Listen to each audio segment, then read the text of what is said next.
जय हिंद। नमस्कार साथियों, मैं प्रवीण कश्यप और आप देख रहे हैं एग्जाम सफर।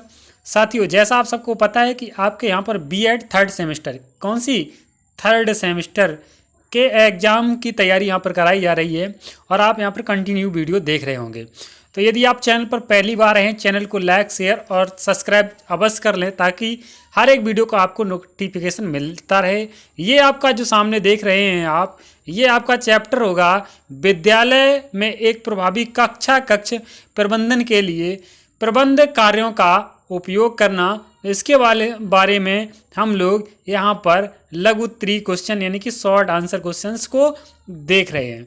यदि आपको पीडीएफ चाहिए तो हमारे टेलीग्राम चैनल से जुड़ सकते हैं। जिन्हें पेड नोट्स चाहिए वो भी हमारे टेलीग्राम चैनल पर जाएं या फिर वीडियो के नीचे कमेंट करें। आपको एक नॉर्मल सी फीस में आपको हमारे पेड नोट्स उपलब्ध करा दिए जाएंगे। देखिए फर्स्ट क्वेश्चन क्या है। कक्ष प्रबंधन कौशल के प्रमुख घटक या चर कौन से हैं। घटक और चर दोनों का एक ही मतलब होता है। घटक को ही चर कहते हैं और चर को ही घटक कह देते हैं। क्लियर बेटा बात है? जी बिल्कुल सर कहेंगे आप, क्लियर बात है।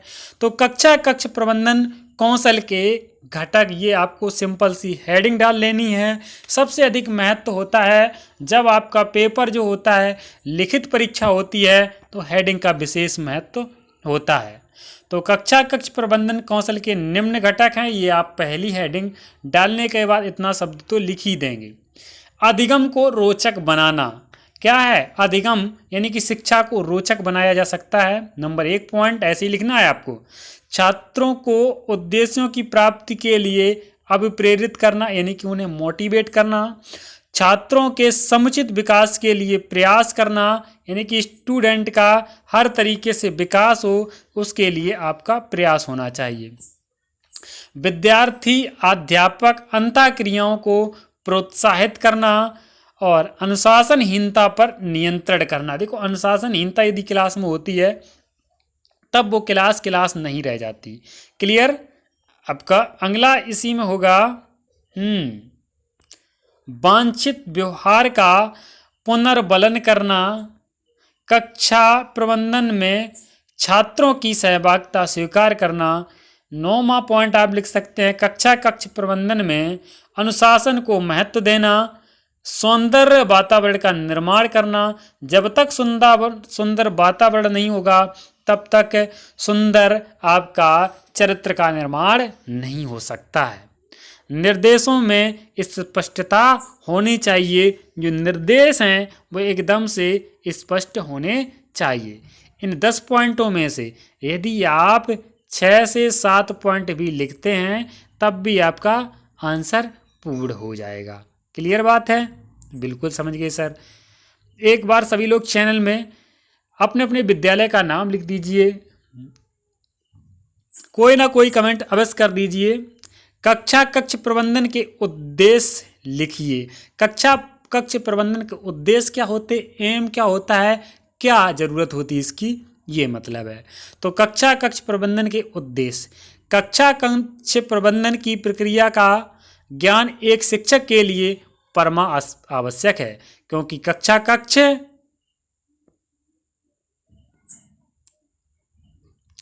प्रबंधन में शिक्षक एक विद्यार्थी की महत्वपूर्ण भूमिका होती है।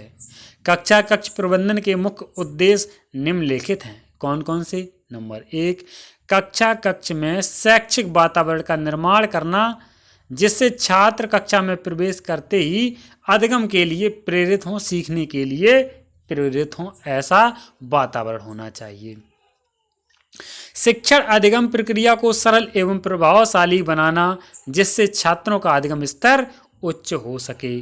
कैसा हो सके? उच्च हो सके।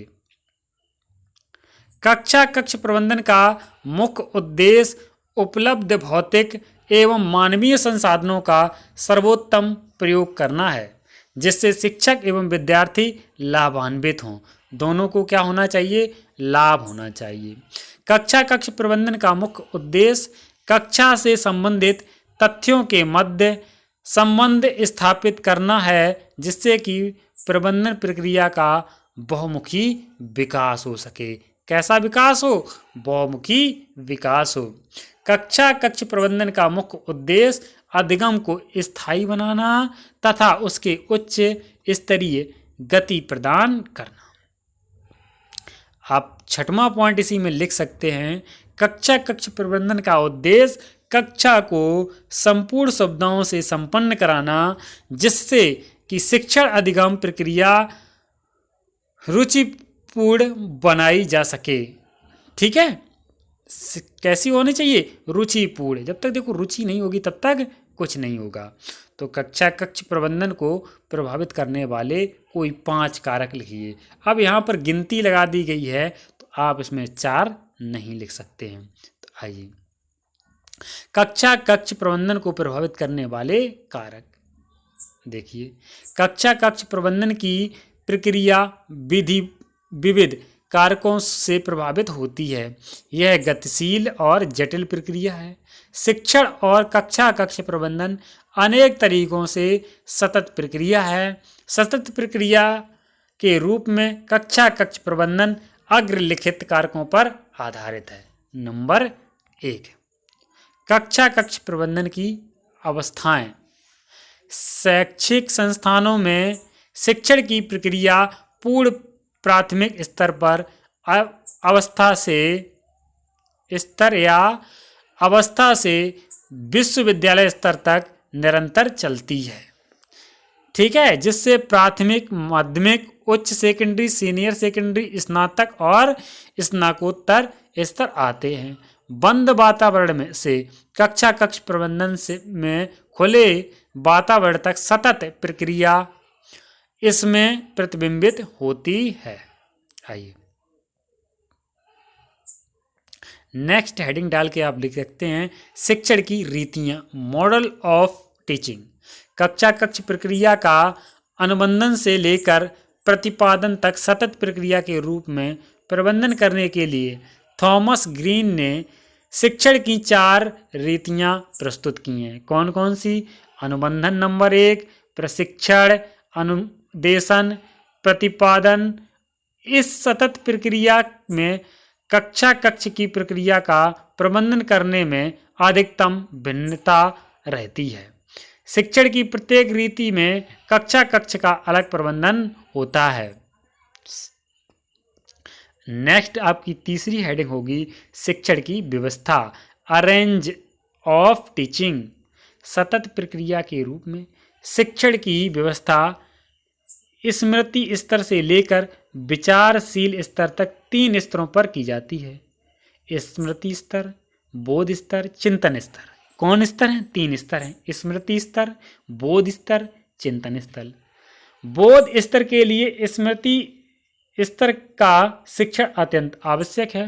शिक्षण की व्यवस्था कक्षा कक्ष प्रबंधन के 3 स्वरूपों में की जाती है, स्मृति स्तर, बोध स्तर और चिंतन। ठीक है, हर्बर्ट ने प्रस्तुति पर बल दिया है।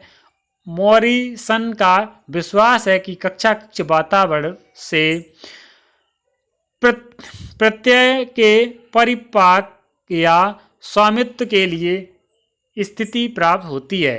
हंट का शिक्षण प्रतिमान समस्या समाधान के लिए अधिक उदार है। विद्यालय के विषय, कक्षा कक्ष में विद्यालय के विभिन्न विषय पढ़ाए जाते हैं। कक्षा कक्ष की प्रक्रियाओं का प्रबंधन करने के लिए प्रत्येक विषय का अपना अलग ढंग होता है। हर एक विषय अलग तरीके से पढ़ाया जाता है। कक्षा कक्ष प्रबंधन शिक्षण विषय पर निर्भर करता है। विज्ञान के विषयों के लिए प्रदर्शन और प्रयोग क्रियाओं की आवश्यकता होती है। जानना, करना और दिखाना कक्षा कक्ष प्रक्रिया के लिए 3 रीतियां होती हैं। अगर आपसे पूछ दी जाए कि 3 रीतियां कौन सी होती हैं? जानना, करना, दिखाना। 5वीं आपकी हेडिंग, लास्ट हेडिंग होगी, शिक्षण की परिस्थितियां। रॉबर्ट गेने ने उद्दीपन, अनुक्रिया, अधिगम से लेकर समस्या समाधान स्थिति तक सतत प्रक्रिया के रूप में अधिगम की 8 परिस्थितियां दी हैं, जो कक्षा कक्ष की क्रियाओं का प्रबंधन करने के लिए मूलभूत हैं। इनमें से कोई भी अधिगम परिस्थितियां या रचनाएं उत्पन्न करने के लिए कक्षा कक्ष की प्रक्रियाओं का प्रबंधन किया जाता है। अगला क्वेश्चन देखते हैं आप, कक्षा कक्ष प्रबंधन की समस्याएं बताइए। क्या कह रहे हैं कि कक्षा कक्ष प्रबंधन की समस्याएं क्या क्या होती हैं। तो देखिए साथियों, कक्षा कक्ष प्रबंधन की समस्याएं, कक्षा कक्ष प्रबंधन की कुछ समस्याएं निम्नलिखित हैं। नंबर 1, अपर्याप्त प्रकाश एवं वायु संचार। देखिए, कक्षा कक्ष जब बनाया जाए तो पर्याप्त प्रकाश की व्यवस्था होनी चाहिए, वायु संचार होना चाहिए। ऐसा नहीं कि आपने कमरों में पंखे लगवा दिए और लाइट लगवा दिए तो काम हो गया। देखिए, बाहर से भी हवा आनी चाहिए, प्राकृतिक स्रोत भी होने चाहिए, क्योंकि प्रकाश हमेशा लाइट से प्राप्त नहीं हो सकता है लाइट बीच में चली जाए। अपर्याप्त फर्नीचर एवं बैठने की व्यवस्था, ये भी होता है। कक्षा में अत्यधिक भीड़, ज़्यादा बच्चे हो गए तब भी प्रॉब्लम है। अपर्याप्त उपकरण इतने नहीं हैं तब भी दिक्कत होती है। नित्य चर्चा का अभाव, डेली चर्चा होनी चाहिए, ये अभाव एक समस्या होती है। शोधन कार्य की समस्याएं, कक्षाओं का एक दूसरे के निकट होना, अब एक का शोरगुल दूसरे में सुनाई ही पड़ता रहेगा। अनुशासनहीनता की समस्याएं, अनुपस्थिति की समस्याएं, अध्यापक की अनुपस्थिति, विद्यार्थियों की अनुपस्थिति, ये कक्षा कक्ष प्रबंधन की कुछ समस्याएं हुआ करती हैं साथियों। तो इस वीडियो को यहीं पर एंड साथियों, इस वीडियो को यहीं पर एंड करते हैं। Thank you for watching. मिलते हैं नेक्स्ट वीडियो में।